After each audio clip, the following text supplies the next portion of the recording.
করবেন? কেউ গ্যাস ঠিক করবেন? কেউ গ্যাস ঠিক করবেন? কেউ গ্যাস ঠিক করবেন?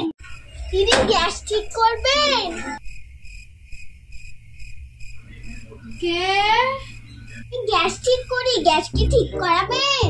হ্যাঁ হ্যাঁ গ্যাস ঠিক করবো, দাঁড়ান দাঁড়ান আসুন। এইদিকে গ্যাস এই যে হ্যাঁ রাখুন, এইদিকে জিনিসগুলো রাখুন। কত টাকা লাগবে? 500 টাকা দিদি। এত টাকা একটু বেশি হয়ে গেল না? দিদি আমি যেই বাড়িতে ঠিক করেছি সেই বাড়িতে 500 টাকাই নিয়েছি। रुको जरा सबर करो। হ্যালো, হ্যাঁ মেকানিক দাদা একটু আসুন তো আমাদের বাড়িতে। হ্যাঁ মা, ও মেকানিক এসেছে, আসছি আসছি।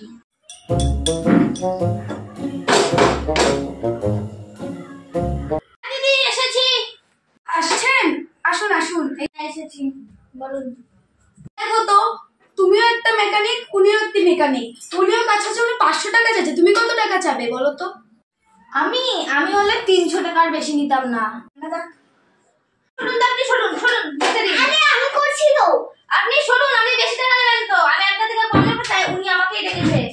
ঠিক আছে আমি 300 টাকা নিব, ওনাকে ভাগান। আচ্ছা ঠিক আছে, আপনি চলে যান।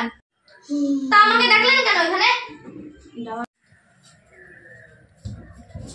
আপনি তো 300 টাকাই নিবে বললেন, তো তাহলে আপনিই করুন। ও ঠিক আছে। হচ্ছে হয়ে গেছে আপনার গ্যাস ঠিক।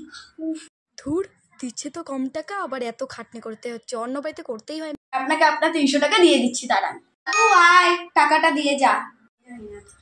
হ্যাঁ মা, পেমেন্টটা ফোন পেতে করে দে, দাঁড়ান দাদা একটু। হ্যাঁ করে দিচ্ছি। হয়ে গেছে। ইনা মেকানিক ছিল? আমার ছেলে কেমন ঠক খাওয়ালাম, আমায় ঠক খাওয়ানো না, আমি এই পাড়ার জটিলতা কাকে মাত্র।